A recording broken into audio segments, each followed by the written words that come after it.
Witam w serii 5 ciekawostek na kanale Podróże te małe i te duże. Dzisiaj poznamy 5 nie wszystkim znanych ciekawostek związanych z Przemyślem. Zapraszam na film.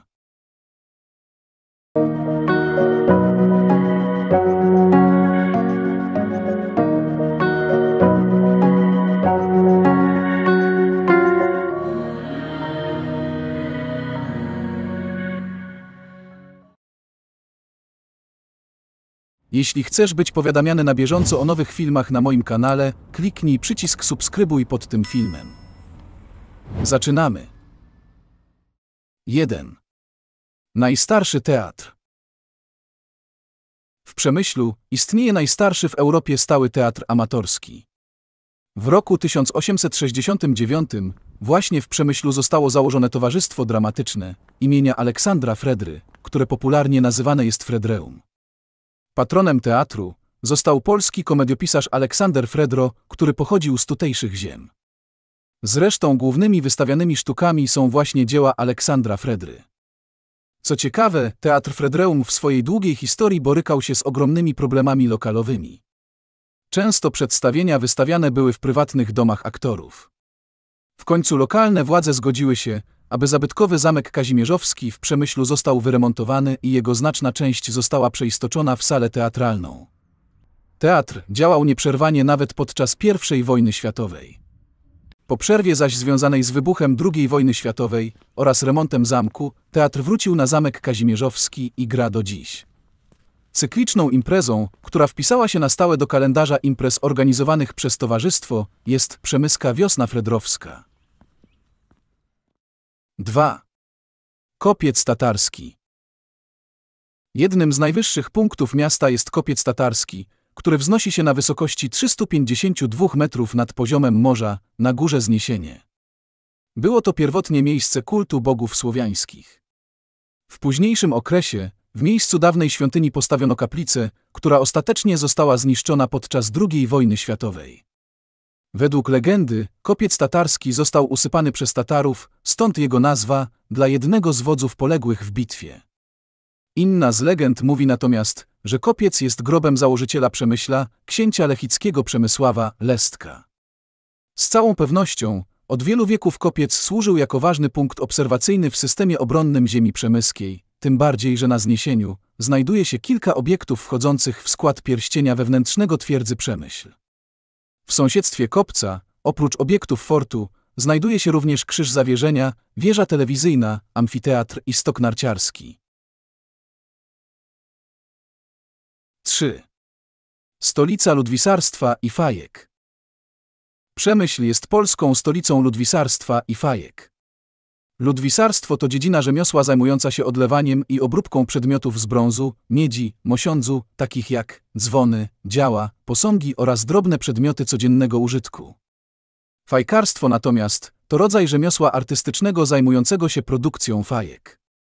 Większość warsztatów fajkarskich w Polsce znajduje się właśnie w Przemyślu. Przemyskie fajki znane są na całym świecie, a dzwony rozbrzmiewają na wszystkich kontynentach. To właśnie w wieży zegarowej w Przemyślu znajduje się jedyne w kraju Muzeum Dzwonów i Fajek. Powstało w roku 2001, a wystawę podzielono na dwie dość oczywiste ekspozycje dzwonów i fajek, które rozłożone są na kilku piętrach wieży. Co ciekawe, fajka przemyska swą historią sięga połowy XIX wieku, kiedy to rozpoczęły się prace przy budowie twierdzy Przemyśl. Fajki tworzono z różnych materiałów, od najprostszych glinianych czy drewnianych, po porcelanowe i sepiolitowe. Muzeum posiada w swych zbiorach ponad 1600 egzemplarzy fajek z całej Europy. Jeżeli chodzi zaś o ludwisarstwo, to Muzeum Dzwonów i Fajek w Przemyślu przedstawia nie tylko same dzwony, ale i technikę ich wytwarzania.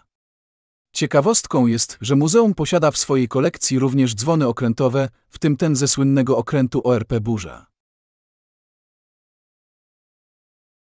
4. Mały Watykan. Począwszy od karmelitów, przez grekokatolików, a kończąc na rzymskich katolikach, Przemyśl to idealne miejsce dla wielbicieli sakralnych budowli.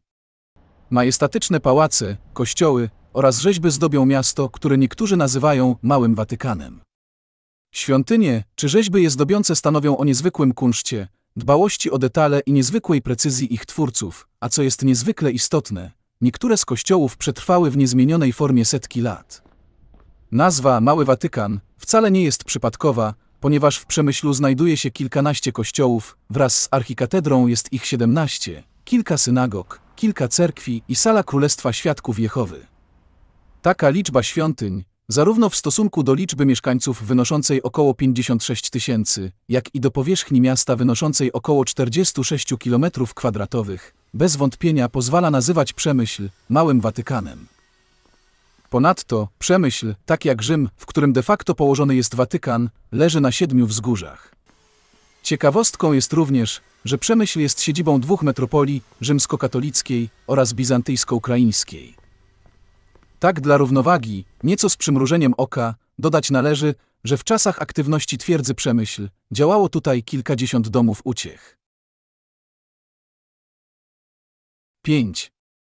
Twierdza Przemyśl. Twierdza Przemyśl to zespół obiektów obronnych znajdujący się w tym mieście, stanowiący trzecią co do wielkości stałą fortyfikację w Europie w owym czasie. Twierdza Przemyśl odegrała poważną rolę podczas I wojny światowej, zasłynęła jako najdłużej broniąca się twierdza, będąca w pełnym okrążeniu.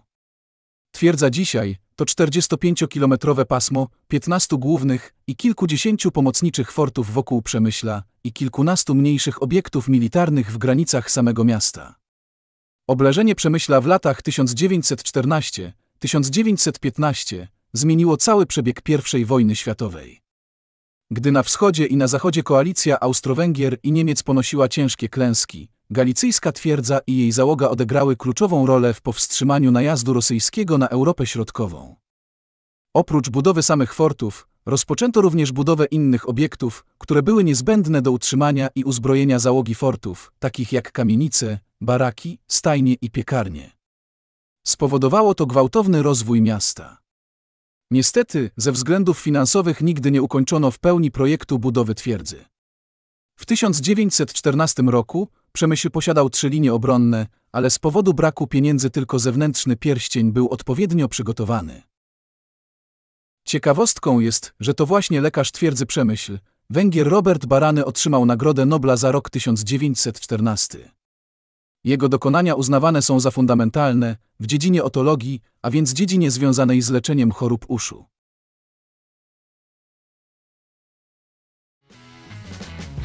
To niestety już ostatnia ciekawostka w tym filmie, ale nie ostatnia na moim kanale. Jeśli chcesz dowiedzieć się więcej o Przemyślu, przejść od dworca PKP przez rynek aż do Zamku Kazimierzowskiego oraz odwiedzić stok narciarski, zapraszam na film o Przemyślu na moim kanale. Link umieszczam w opisie filmu.